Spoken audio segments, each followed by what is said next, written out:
जी अस्सलाम वालेकुम सारे दोस्तों ਨੂੰ।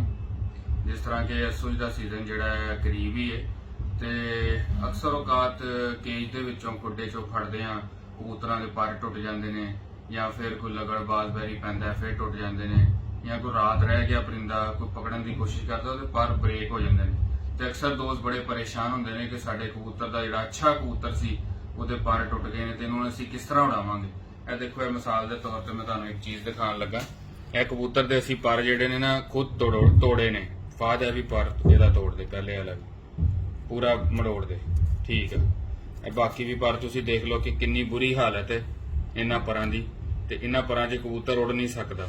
ਹੁਣ ਅਸੀਂ ਇਹਨੂੰ ਠੀਕ ਕਰਾਂਗੇ ਇਨਸ਼ਾਅੱਲਾ ਤਾਲਾ। ਇਹ ਗਰਮ ਪਾਣੀ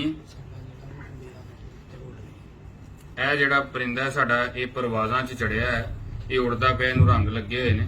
ਇਹ ਮੈਂ ਤਦ ਤਜਰਬਾ ਕਰ ਰਿਹਾ ਤਾਂ ਕਿ ਤੁਹਾਨੂੰ ਅੱਛੇ ਤਰੀਕੇ ਨਾਲ ਯਕੀਨ ਹੋ ਜਾਵੇ। ਇਹ ਫੁੱਲ ਗਰਮ ਉਬਲਦਾ ਪਾਣੀ ਯਾਨੀ ਕਿ ਅਸੀਂ ਇਹਨੂੰ ਗਰਮ ਪਾਣੀ ਨੂੰ ਉਤਾਰ ਲਿਆ ਹੈ ਚੁੱਲ੍ਹੇ ਤੋਂ ਤੇ ਹੁਣ ਅਸੀਂ ਇਹਨੂੰ 2-4 ਮਿੰਟ ਵਾਸਤੇ ਇਸੇ ਤਰ੍ਹਾਂ ਹੀ ਪਰਾਂ ਨੂੰ ਪਾਣੀ ਦੇ ਵਿੱਚ ਜਿਹੜਾ ਨਾ ਡੁਬੋਵਾਂਗੇ ਔਰ ਹਿਲਾਵਾਂਗੇ ਤੇ ਤੁਸੀਂ ਇਹ ਦੇਖਣਾ ਕਿ ਇਹ ਜਿਹੜੇ ਨਾ ਪਰ ਆਪਣੀ ਪ੍ਰੀਵੀਅਸ ਕੰਡੀਸ਼ਨ 'ਚ ਜਿੱਥੇ ਪਹਿਲੇ ਸੀਗੇ ਉੱਥੇ ਹੀ ਦੁਬਾਰਾ ਇਹਦੇ ਪਰ ਆ ਜਾਣਗੇ।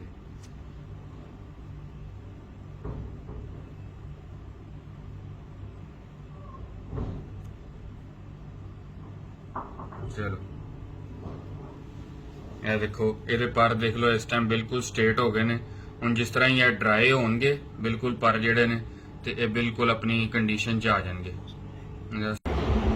ਇਹ ਦੇਖੋ ਜੀ ਸਾਰੇ ਇਹ ਹੁਣ ਤਕਰੀਬਨ ਡਰਾਈ ਹੋ ਗਿਆ ਤੇ ਜਿੰਨੇ ਬੁਰੇ ਤਰੀਕੇ ਨਾਲ ਅਸੀਂ ਇਹਦੇ ਪਰ ਮੜੋੜੇ ਸੀ ਈਵਨ ਇਹ ਪਰ ਅਸੀਂ ਤੋੜ ਹੀ ਦਿੱਤਾ ਸੀ ਤੇ ਗੌਰ ਨਾਲ ਦੇਖ ਲਓ ਤੇ ਨਿਸ਼ਾਨ ਤੱਕ ਵੀ ਕੋਈ ਬਾਕੀ ਨਹੀਂ ਹੈ। ਪਰ ਹਲੇ ਗਿੱਲਾ ਹੈ ਤੇ ਇਹ ਪਰ ਖੁਸ਼ਕ ਹੋ ਗਏ ਨੇ ਤੇ ਬਿਲਕੁਲ ਆਪਣੀ ਅਸਲੀ ਹਾਲਤ 'ਚ ਆ ਗਏ ਨੇ। ਕੋਈ ਇਹਨਾਂ 'ਚੋਂ ਪਰ ਮੁੜਿਆ ਤੁੜਿਆ ਨਹੀਂ ਹੈਗਾ।